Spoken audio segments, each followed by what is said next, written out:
بسم الله الصلاة والسلام على رسول الله و علی آله و صحبه و من والاه. اما بعد، السلام علیکم و رحمت الله تعالی و برکاته. اطراف حکم ادا کردن نماز عید در خانه ها بنابر مشکلاتی که الان قرار داریم که حجر صحی یا این که کرانتینه که امروز در این ماه ها را بسته است. بنابراین حکم خواندن نماز عید از دیدگاه شریعت در خانه چیست برای شما مختصر بیان میکنم. بنابراین که امروزها نماز جماعت یا اینکه نماز عید در مساجد یا اینکه در صحنها و در دشتها برپا نمی شود، بنابر همین علما اجازت دادند که ما می توانیم نماز عید را در خانه ها برپا کنیم و از ثواب این نماز عید محروم نمانیم.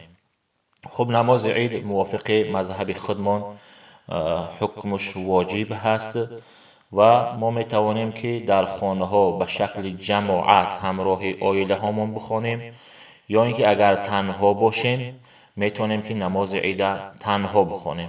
خب برای همه معلوم است که نماز عید وقتش بعد از برآمدن آفتاب، بعد از 15 دقیقه او طرف تا زوال، تا نیم ساعت یا اینکه 20 منوت به نماز پیشین ماندن وقت نماز عید است. خب نماز عید وقتی که ما در خانه ها خواندیم، خطبه نماز عید از گردن ما ساقط می شود، یعنی که ما می توانیم که خطبه را نخوانیم، یعنی که خطبه نماز عید در خانه هامون نمی خوانیم، تنها همون 2 رکعت نماز می خوانیم و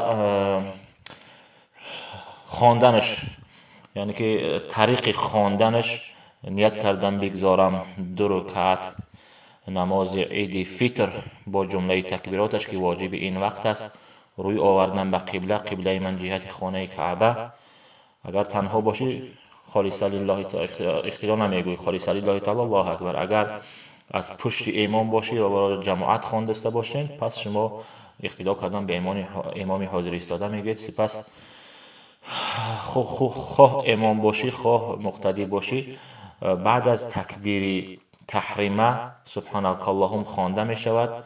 پیش از اعوذ بالله 3 بار تکبیر گفته می شود، دستا را به گوش برده می شود، الله اکبر الله اکبر الله اکبر.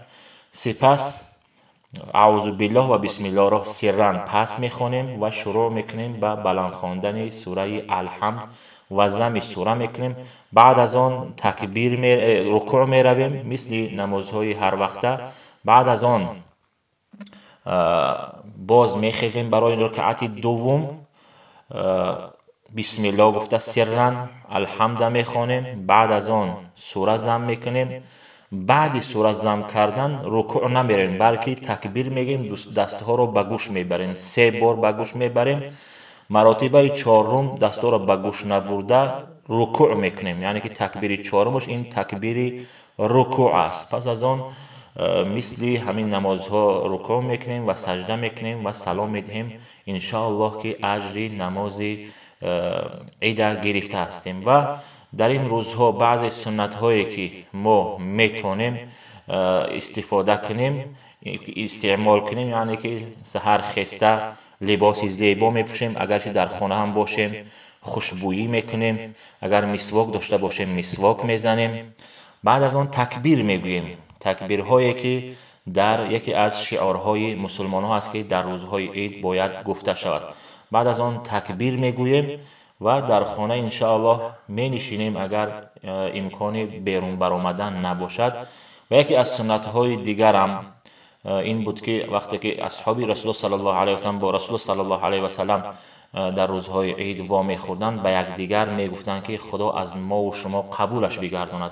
پس ما میتوانیم که این چیز را با سبب پیامک های تلفنی یا اینکه زنگ میزنیم به دوستان، این روز را تهنیت میگوییم و در حق خود و آنها دعا میکنیم که خدا از ما و شما این رمضان را قبول بگرداند و این نماز را از ما و شما قبول بگرداند.